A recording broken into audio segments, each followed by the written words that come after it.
Aging beautifully isn't about looking younger. It's about living softer. It's about waking up and not immediately bracing for the day like it's a fight you have to win. It's about the small ways you treat your own life with respect. Picture a simple morning. You open the curtains and let the light come in. Not the harsh kind, just that gentle early light that makes everything feel calmer. You rinse your favorite mug, the one that fits your hand just right.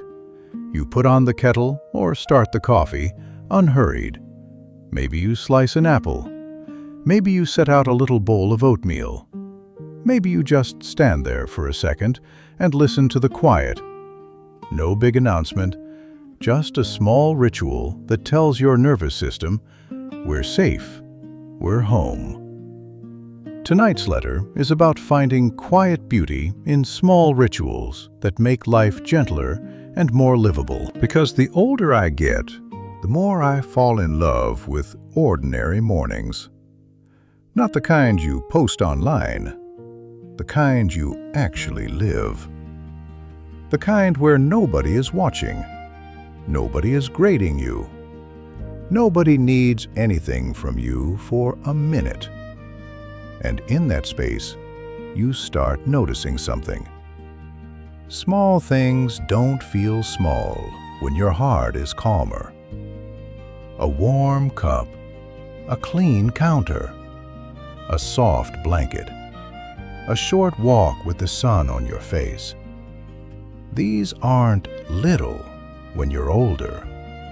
These are the things that hold you together.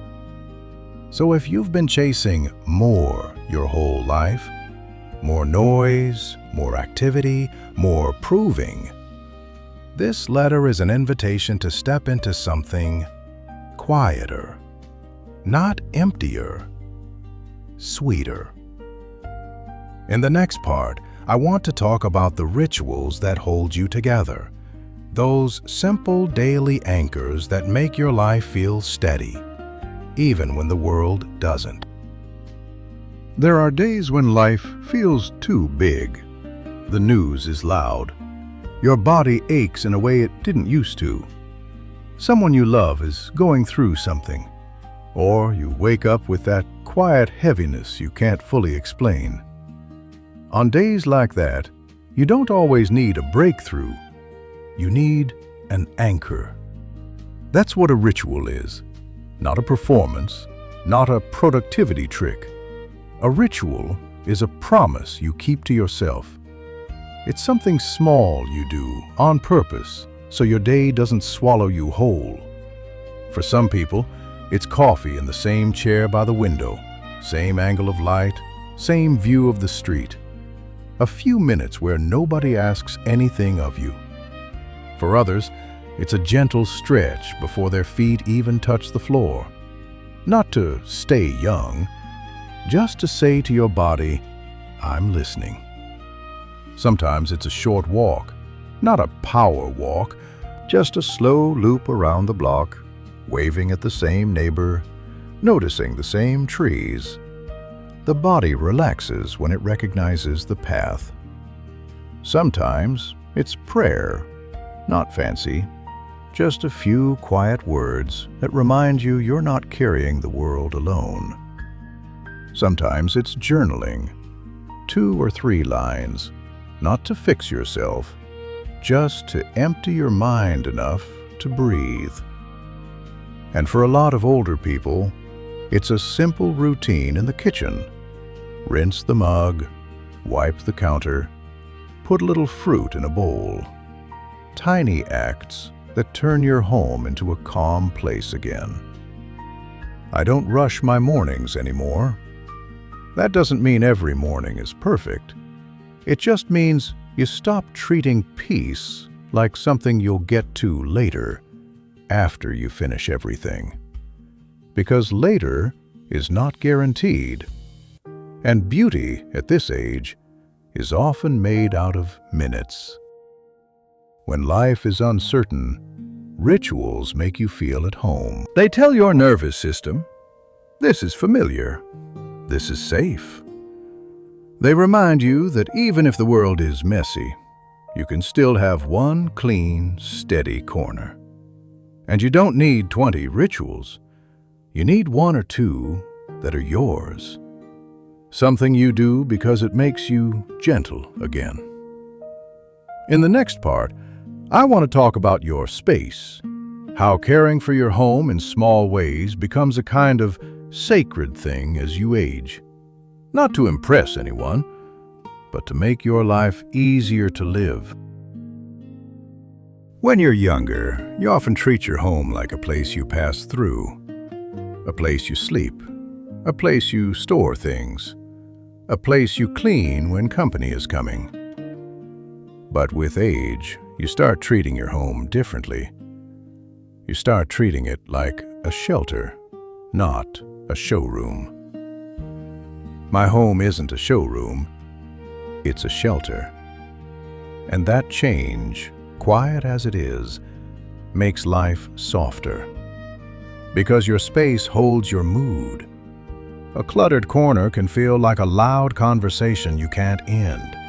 A harsh light can make a room feel nervous. Too much stuff can start to feel like you're living inside your own past. So you begin to do small things, not big renovations, small choices that make your days easier. A clean counter, not because you're trying to be impressive, because waking up to a clean counter feels like waking up to permission. Permission to start fresh. A soft lamp instead of the bright overhead light. A good blanket that actually keeps you warm. A plant by the window, something alive and simple to care for. A chair that's yours.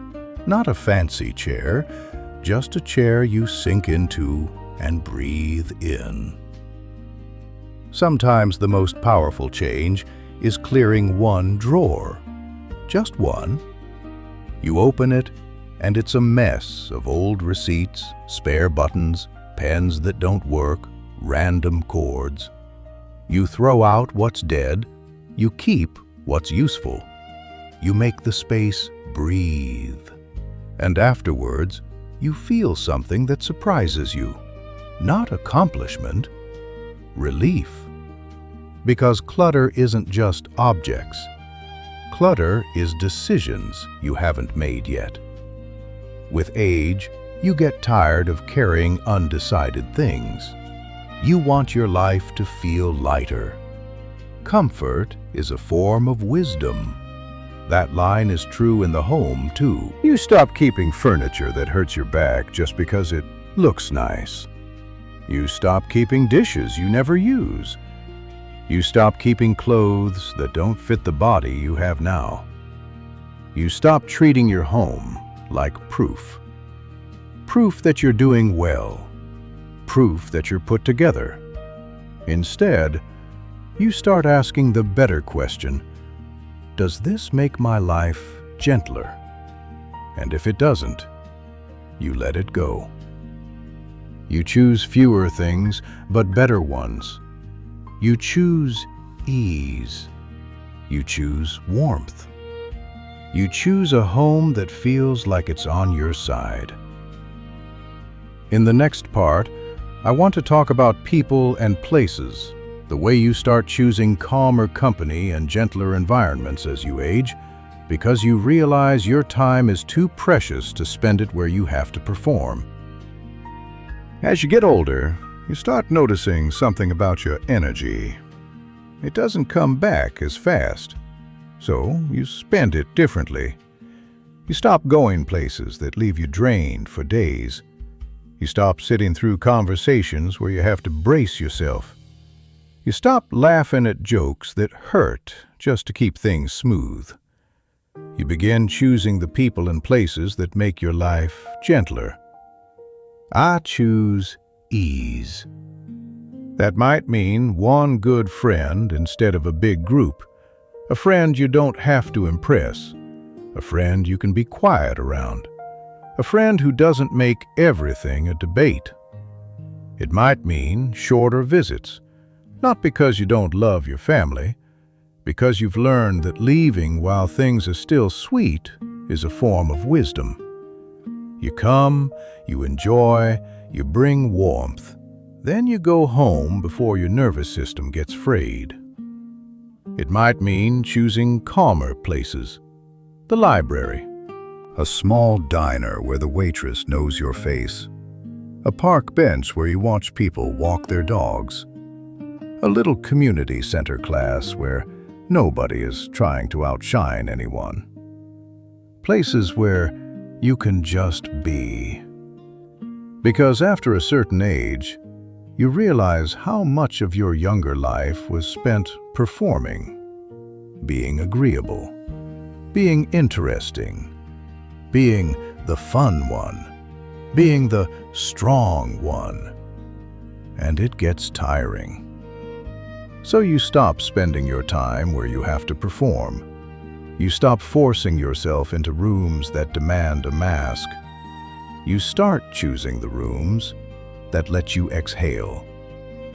Sometimes this is as small as a neighbor chat. You see the same person by the mailbox. At first, it's just a wave. Then one day, it becomes a real conversation. Not deep, not dramatic, just human. And that's how older friendships often begin. Slowly, naturally. Because at this age, you're not collecting people. You're building steadiness.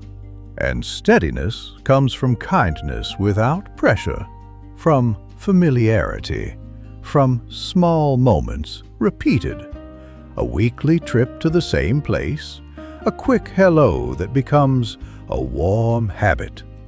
These are the gentle threads that make life feel livable.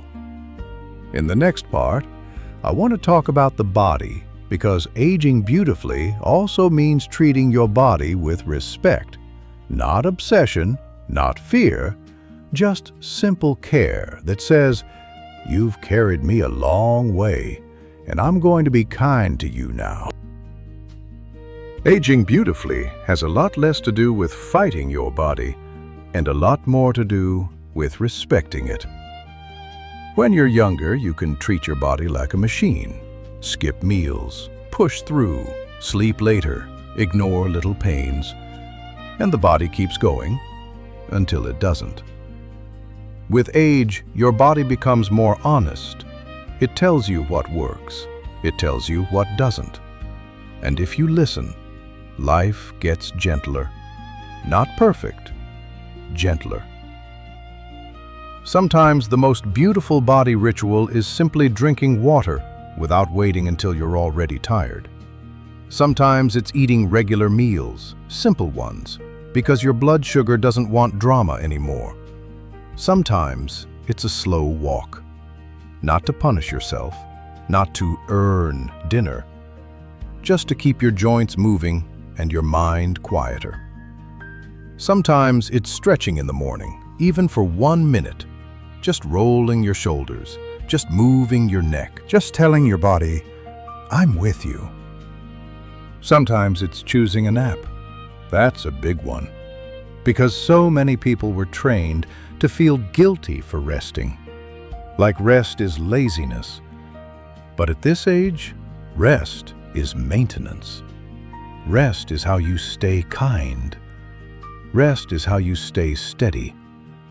Rest is how you keep your heart from getting sharp. Rest is not a weakness. Even skincare can be part of this, not as panic, not as denial, as kindness. Washing your face slowly, putting on lotion, brushing your hair, not because you're trying to look 30, because it feels good to care for yourself. Because it's a quiet message that says, "I'm worth care."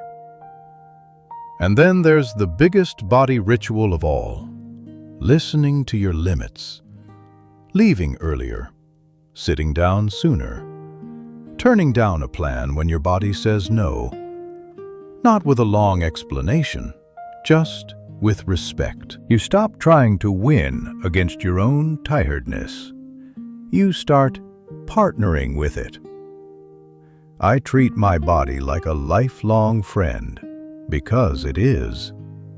It carried you through heartbreak, through work, through raising kids, through grief, through years you didn't think you could handle. So now, you treat it with gentleness.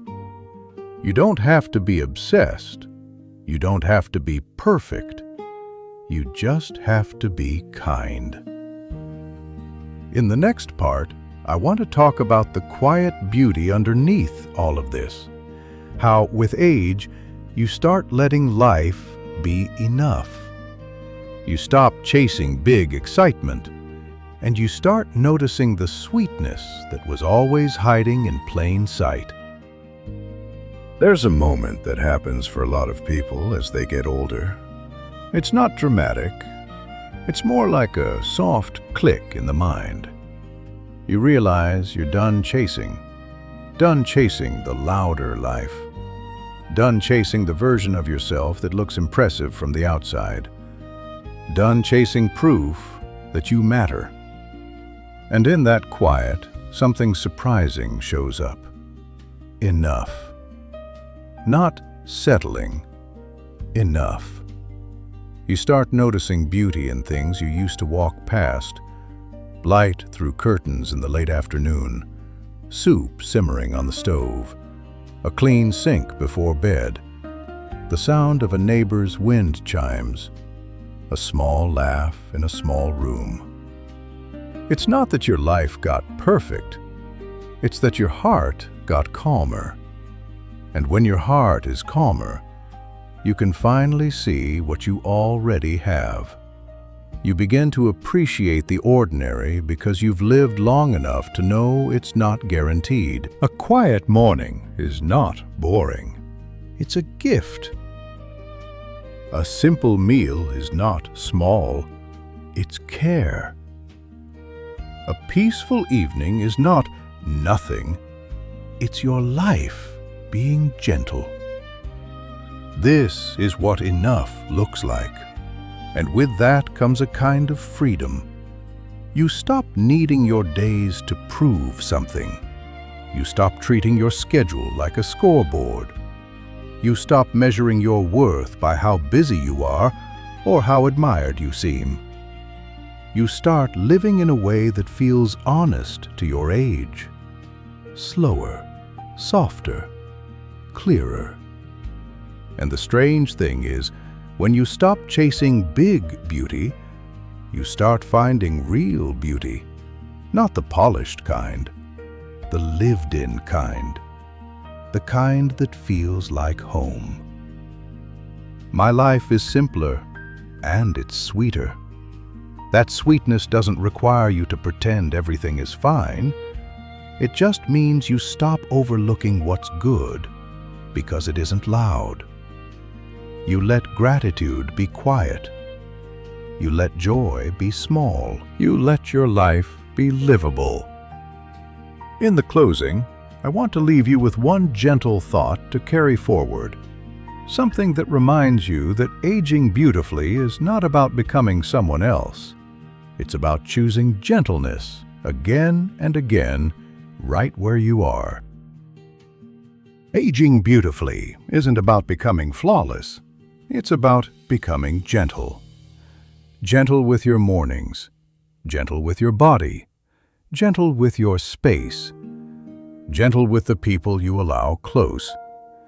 It's the art of making your life livable, not impressive, livable. And the truth is, most of that beauty is made out of small rituals. A warm mug held with both hands, a clean corner that lets your mind rest, a walk slow enough to notice the sky, a friend you can breathe around, a nap taken without guilt. These are not small things.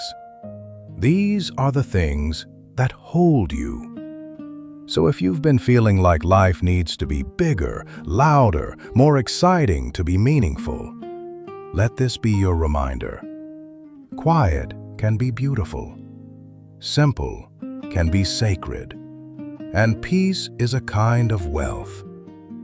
If this letter met you at the right time, you're welcome here. And if you'd like, tell me in the comments, what's one small ritual that makes your life gentler? Take what helps, leave the rest.